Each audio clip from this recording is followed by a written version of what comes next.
Hello and welcome to a very condensed version of Whitaker's decisions, week number 8 in the NFL, and that is because I have been tied up all week working on a new venture, which you can check out at www.wsw7.net. It is my new website.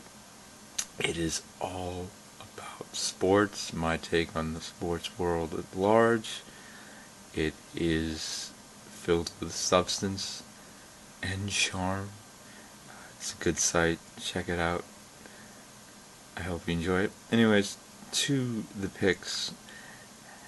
Can't give my usual in-depth insight this week, but I will make my picks. So I'm going to. Here we go.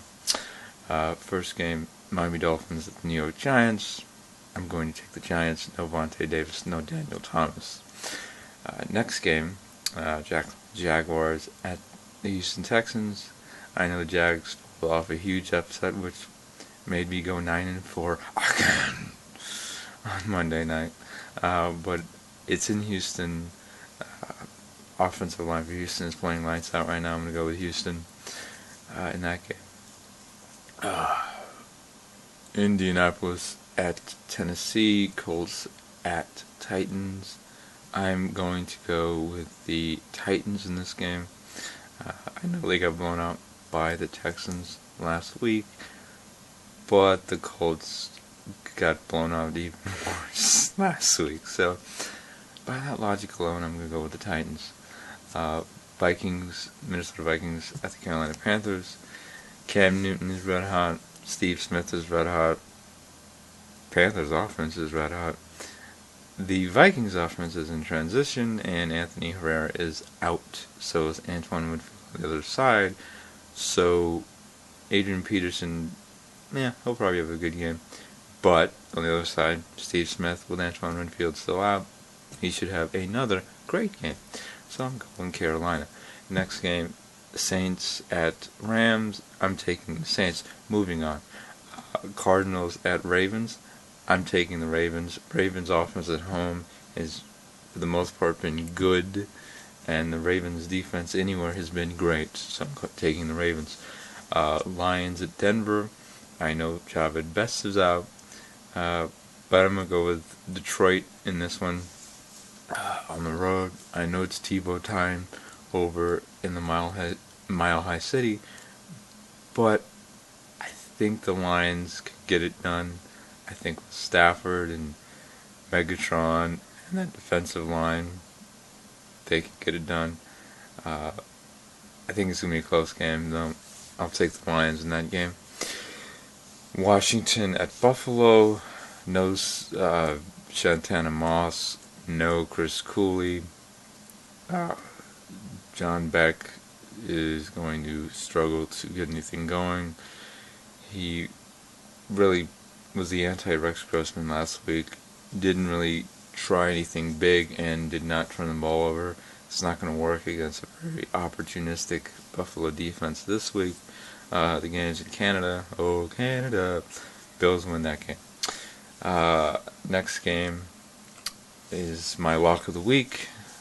New England Patriots at the Pittsburgh Steelers.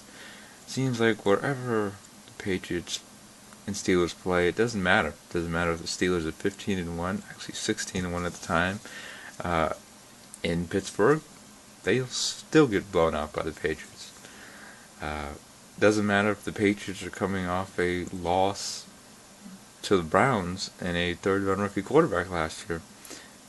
They'll still beat the Steelers. Patriots just always beat the Steelers, it seems like lately. And they should again. No James Harrison again. Chris Hokie out. So, makes it even worse for the Steelers. And I'm going to go with New England in this game. My lock of the week. Next game, Cincinnati Bengals at the Seattle Seahawks.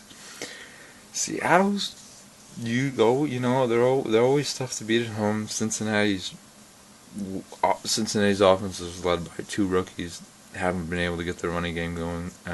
No Benson this week, and they're gonna again struggle to get the running game going against the best run defense in the NFL. I think Earl Thomas will lead a maligned Seahawks secondary to victory, try to force some turnovers, and key on Andy Dalton and company on defense, because since he's not going to be able to run the ball, so key on the pass there.